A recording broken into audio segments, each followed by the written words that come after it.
राधे दोस्तों, जय श्री कृष्णा। तो आइए श्रवण करते हैं दुर्गा सप्तशती का 5वां अध्याय।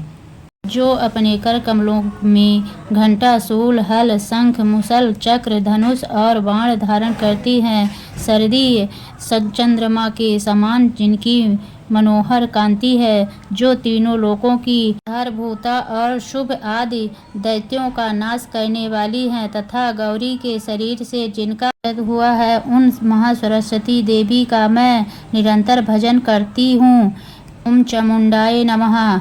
महर्षि मेधा ने कहा, पूर्व काल में शुंभ निशुंभ नामक असुरों ने अपने बल के मद से इंद्र का त्रिलोकी का राज्य और यज्ञों के भाग छीन लिए, और वह दोनों इसी प्रकार सूर्य, चंद्रमा, धर्मराज और वरुण के अधिकार भी छीन कर स्वयं ही उनका उपयोग करने लगे। वायु और अग्नि का कार्य भी वही करने लगे, और इसके पश्चात उन्होंने जिन देवताओं का राज्य छीना था उनको अपने अपने स्थान से निकाल दिया। इस तरह से अधिकार छीने हुए दैत्यों तथा दैत्यों द्वारा निकाले हुए देवता अपराजिता देवी का स्मरण करने लगे कि देवी ने हमको वर दिया था कि मैं तुम्हारी संपूर्ण विपत्तियों को नष्ट करके रक्षा करूंगी। ऐसा विचार कर सब देवता हिमालय पर गए और भगवती विष्णु माया की स्तुति करने लगे। देवताओं ने कहा, देवी को नमस्कार है, शिव को नमस्कार है, प्रकृति और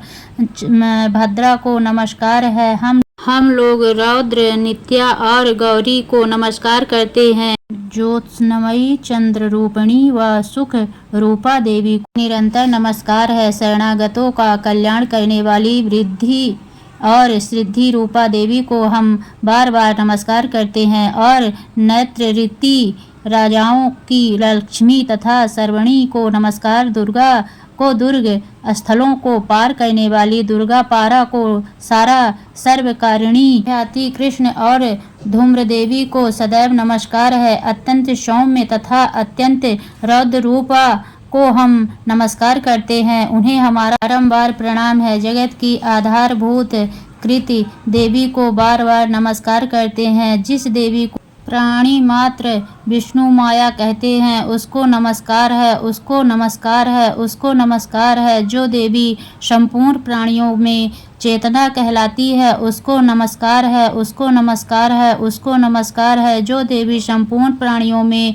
बुद्धि रूप से स्थित है, उसको नमस्कार है, उसको नमस्कार है, उसको नमस्कार है। जो देवी सब प्राणियों में निद्रा रूप से विराजमान है, उसको नमस्कार है, उसको नमस्कार है, उसको नमस्कार है। जो देवी संपूर्ण प्राणियों में बुधा रूप से विराजमान है, उसको नमस्कार है, उसको नमस्कार है, उसको नमस्कार है। जो देवी संपूर्ण प्राणियों में छाया रूपी से स्थित है, उसको नमस्कार है, उसको नमस्कार है, उसको नमस्कार है। जो देवी सब प्राणियों में शक्ति रूप से स्थित है, उसको नमस्कार है, उसको नमस्कार है, उसको नमस्कार है। जो देवी संपूर्ण प्राणियों में तृणा रूप से स्थित है, उसको नमस्कार है, उसको नमस्कार है, उसको नमस्कार है। जो देवी सब प्राणियों में शांति रूप से स्थित है, उसको नमस्कार है, उसको नमस्कार है, उसको नमस्कार है। जो देवी सब प्राणियों में जाति रूप से स्थित है, उसको नमस्कार है, उसको नमस्कार है, उसको नमस्कार है। जो देवी सब प्राणियों में लज्जा रूप से स्थित है, उसको नमस्कार है, उसको नमस्कार है, उसको नमस्कार है। जो देवी संपूर्ण प्राणियों में श्रद्धा रूप से स्थित है, उसको नमस्कार है, उसको नमस्कार है, उसको नमस्कार। जो देवी संपूर्ण प्राणियों में शांति रूप से स्थित है, जो देवी सब प्राणियों में लक्ष्मी रूप से स्थित है, उसको नमस्कार है, उसको नमस्कार है, उसको नमस्कार है। जो देवी संपूर्ण प्राणियों में वृत्ति रूप से स्थित है, उसको नमस्कार है, उसको नमस्कार है, उसको नमस्कार है। जो देवी सब प्राणियों में स्मृत रूप से विराजमान है, उसको नमस्कार है, उसको नमस्कार है, उसको नमस्कार है। जो देवी सब प्राणियों में दया रूप से स्थित है, वह उसको नमस्कार है, उसको नमस्कार है, उसको नमस्कार है। देवी सब प्राणियों में इष्टि रूप से स्थित है उसको नमस्कार है, उसको नमस्कार है, उसको नमस्कार है। जो देवी संपूर्ण प्राणियों में मातृ रूप से स्थित है उसको नमस्कार है, उसको नमस्कार है, उसको नमस्कार है। जो देवी संपूर्ण प्राणियों में भ्रांति रूप से स्थित है उसको नमस्कार है, उसको नमस्कार है, उसको नमस्कार है। जो देवी संपूर्ण प्राणियों में नित्य व्याप्त रहती है उसको नमस्कार है, उसको नमस्कार है, उसको नमस्कार है। जो देवी चेतना रूप से उस संपूर्ण संसार को व्याप्त रह कर के स्थित है उसको नमस्कार है, उसको नमस्कार है, उसको नमस्कार है। पूर्व काल में देवताओं ने अपने अभिष्ट फल पाने के लिए उसकी स्तुति की है और देवराज इंद्र ने बहुत दिनों तक जिनका सेवन किया है वह कल्याण की साधना भूत है। ईश्वरी हमारा कल्याण और मंगल करें तथा सारी विपत्तियों को नष्ट कर डालें। असुरों के सताए हुए हम संपूर्ण देवता उस परमेश्वरी को इस समय नमस्कार करते हैं तथा जो भक्ति पूर्वक स्मरण किया जाने पर तुरंत ही सब विपत्तियों को नष्ट कर देती है वह जगदम्बा इस समय भी हमारा मंगल करके हमारी समस्त विपत्तियों को दूर करें। महर्षि मेधा ने कहा, हे राजन, इस प्रकार जब देवता स्तुत कर रहे थे तो उसी समय पार्वती देवी गंगा स्नान करने के लिए आई। तब उन्होंने शरीर से प्रकट होकर शिवा देवी बोली, शुभ दैत्य के द्वारा स्वर्ग से निकाले हुए और निशुंभ से हारे हुए यह देवता मेरी स्तुति कर रहे हैं। पार्वती के शरीर से अंबिका निकली थी, इसीलिए उसको संपूर्ण लोक में कौशिकी कहते हैं। कौशिकी के प्रकट होने के पश्चात पार्वती देवी के शरीर का रंग काला हो गया और वह हिमालय पर रहने वाली कालिका देवी के नाम से प्रसिद्ध हुई। फिर शुभ और निशुंभ के दूत चंडमुंड वहां आए और उन्होंने परम मनोहर रूपी वाली अंबिका देवी को देखा। फिर वह शुभ के पास जाकर बोले, महाराज, एक अत्यंत सुंदर स्त्री हिमालय को प्रकाशित कर रही है, वैसा रंग रूप आज तक हमने किसी स्त्री में नहीं देखा। हे असुरेश्वर, आप यह पता लगाएं कि वह कौन है और उनको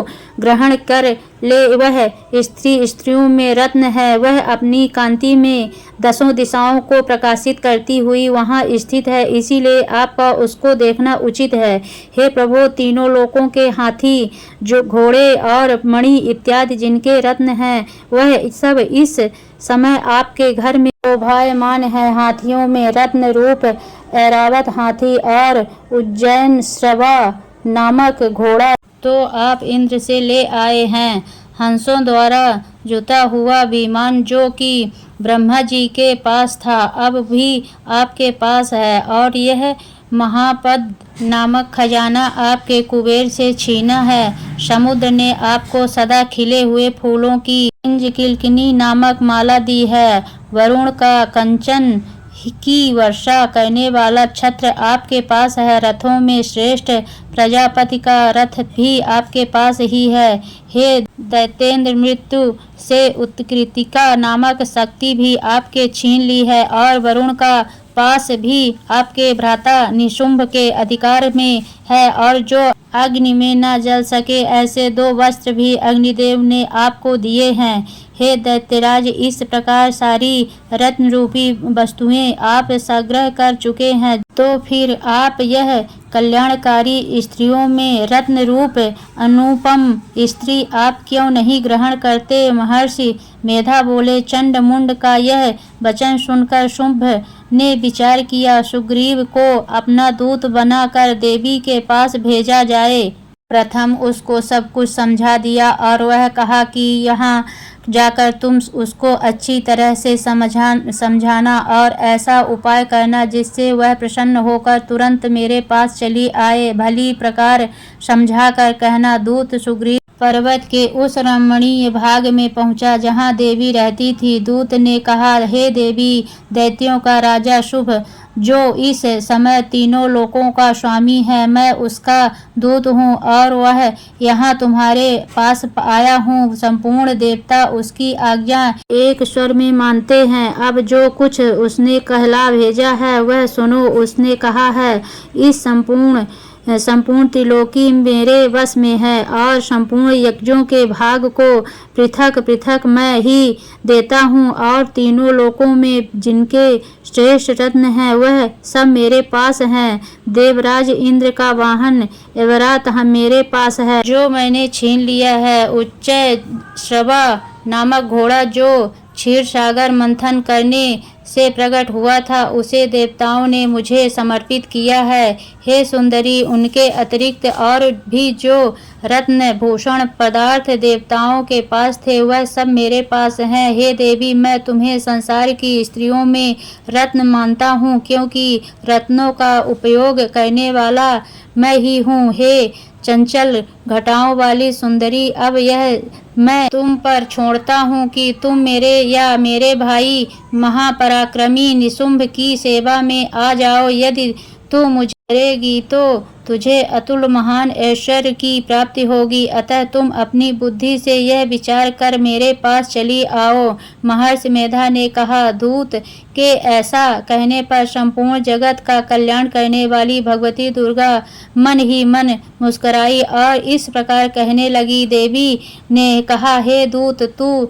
जो कुछ कह रहा है यह सत्य है और इसमें किंचित मात्र भी झूठ नहीं है। शुंभ इस समय तीनों लोकों का स्वामी है और निशुंभ भी उसी की तरह पराक्रमी है, किंतु इसके संबंध में मैं जो प्रतिज्ञा कर चुकी हूँ उसे मैं कैसे झुठला सकती हूँ। अतः तो मैंने जो प्रतिज्ञा की है उसे सुन।